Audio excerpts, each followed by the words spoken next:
Right, so you've got a nice hefty length of S braid. And I just want to talk to you about this 1 second, because if I can get the camera to focus on this close up, okay. There is a right side and a wrong side.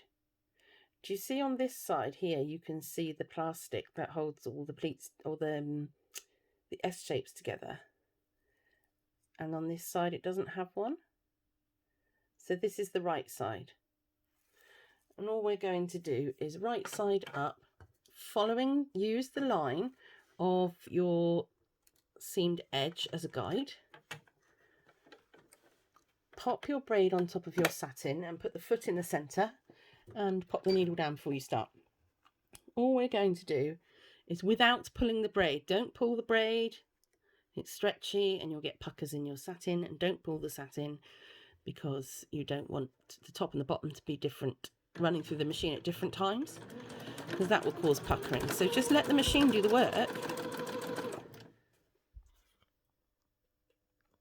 Just let the machine do the work and get that braid on.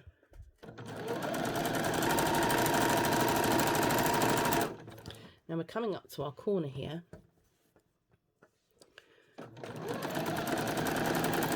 So you want to hit the corner with your foot down 2 centimeters away from the edge. And then we're going to lift our foot up on my machine, and we're just going to literally, actually, can you see how mine is too far away from the edge? There. So I'm actually going to bring mine back and put a bit more length on it. There we go. That should be better. Just pivot it round, stick the foot back down, and off you go again to the bottom hem. And I am just keeping this part of the braid against the stitching line from when I did my hem. That will ensure it's nice and level. So you're going to go all the way down here, do the next corner exactly the same way, and come up to the top again.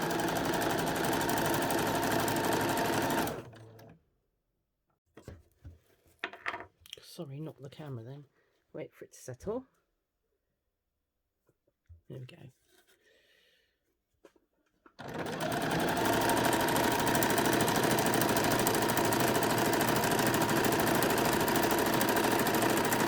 So we're just down to the corner. Pop our needle in the work. Turn it 90 degrees. Sorry, it's really hard videoing this because I've got the camera right over me. Foot back down and off we go again.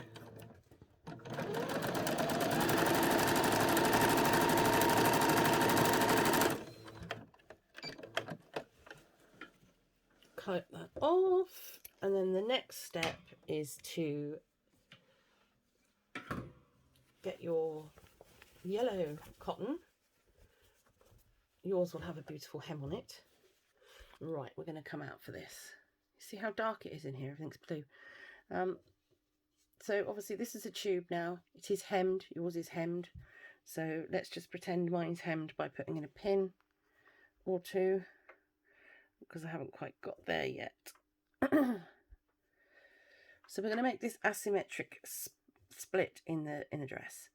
And so what you want to do is you want the seam of when you made the tube of the yellow cotton to be at the back of the dress. So let's just put that to the back on the counter. And we're going to wrap the satin around it. And position our asymmetric split. Now, mine are going to be different lengths, I'm warning you now, because I didn't have enough material to do the tutorial.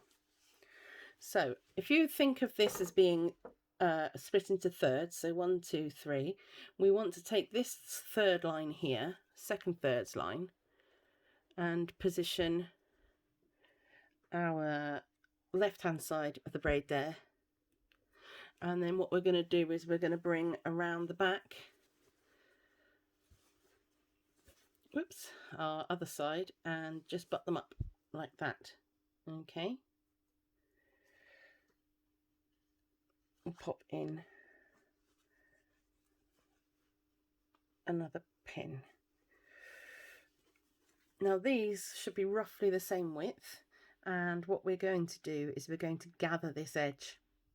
But what we're going to do first is just explain that we're not going to gather this area. If this area is gathered, then it becomes quite hard to see the split. So we're going to start our gathering here, and we're going to go all the way around, and we're going to finish it there, so that this bit is nice and flat and open.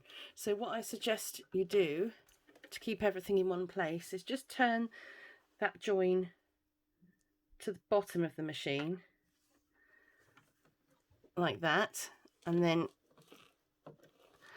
be a bit crafty and sew from braid to braid. I've just bashed my head on the camera.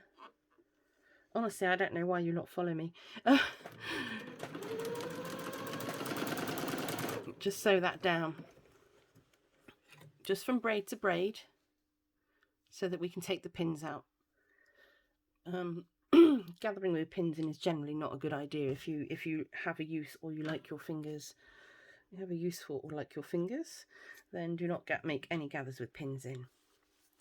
Now, gathering technique. I'm going to post the video down below of the party dress gathering technique, and I want you to use that technique with a piece of scrap yarn around this top waist of the dress, and then when that is all gathered, you should be gathering this to fit the dimensions of the bottom of your bodice. Okay, so this big tube gathers down to become this size. It's going to be roughly about 27 or 28 centimeters, I think, so almost half the size. And then we will join the bodice to the skirt.